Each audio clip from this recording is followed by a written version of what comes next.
Hi, it's time to do Safety with Savvy. Are you ready, Savvy? She's Are you always ready. She is always ready, isn't she? She's All always right, ready, so aren't we you? were talking about the importance of selecting a company that knows how to do installation or scary parts if you DIY yourself. Let's check this out. Are you ready? You haven't seen this one. Hello, Mr. Duncan. Oh, Wow. Jeez.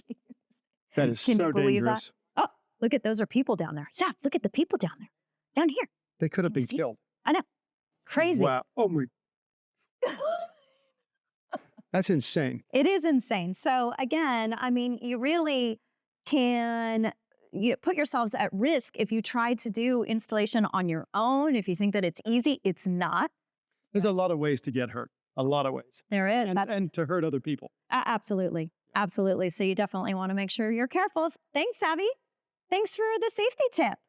You're welcome. Say thank you or say bye to everybody. You're right. Say bye.